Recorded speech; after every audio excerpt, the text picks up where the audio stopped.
कर रहे हो? आर्यन और बुआ हड़बड़ा कर अलग हुए। बुआ ने डरी हुई आवाज में कहा, बेटा तू आ गया। राहुल का चेहरा गुस्से से में तमतमा रहा था। हाँ आ गया, और देख लिया कि मेरी अनुपस्थिति में तुम लोग क्या क्या कर रहे हो। यह शर्मनाक है। आर्यन ने समझाने की कोशिश की, भाई साहब आप गलत समझ रहे हैं। चुप राहुल चीखा, तू मेरी माँ के साथ यह सब कर रहा है, तुझे शर्म नहीं आती?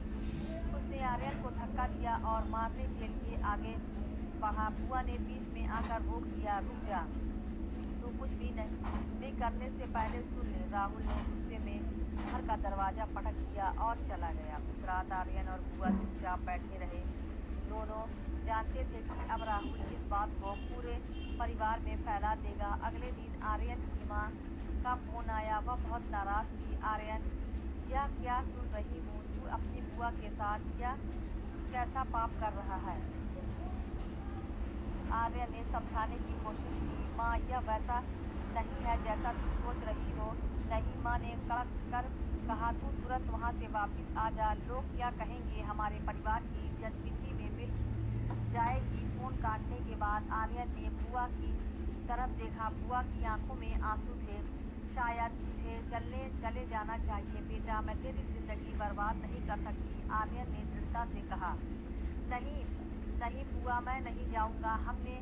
हमने कोई गलत काम नहीं किया है। हम दोनों ने एक दूसरे को जीना सिखाया है। मैं इस रिश्ते को छुपा कर नहीं रखूंगा। अगले कुछ दिनों में परिवार और रिश्तेदारों की तरफ से दबाव बढ़ता गया। सब आर्यन और बुआ की निंदा कर रहे थे। कोई उनकी भावनाओं को समझना नहीं चाहता था। आखिरकार आर्यन ने एक फैसला लिया। उसने बुआ से कहा, बुआ मैं यहाँ से जा रहा हूँ और तुम्हें अकेला छोड़कर नहीं। अगर तुम तैयार हो तो हम दोनों कहीं और चले जाएंगे, नई जगह नई जिंदगी शुरू करें।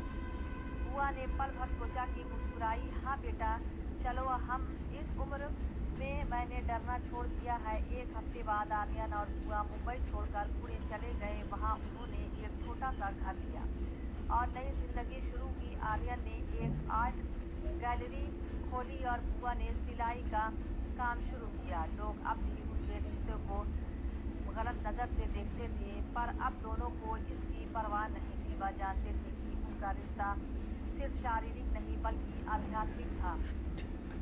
दो टूटे हुए दिल ने एक दूसरे को सहारा दिया था और एक नए जीवन शाम पुणे की अपनी बालकनी में बैठे बुआ ने आर्यन से कहा, क्या तुझे कभी अफसोस है? आर्यन ने मुस्कुराते हुए जवाब दिया, नहीं बुआ, बिल्कुल नहीं। हमने वह किया जो हमारे दिल ने कहा और कभी कभी दिल की सुनना ही सही होता है, चाहे दुनिया कुछ भी कहे। बुआ ने उसका हाथ थाम लिया और दोनों चुपचाप सूरज को अस्त होते हुए देखने लगे। उनकी जिंदगी अब पूरी तरह से बदल चुकी थी। इस बार बदलाव खुशहाली लेकर आया था।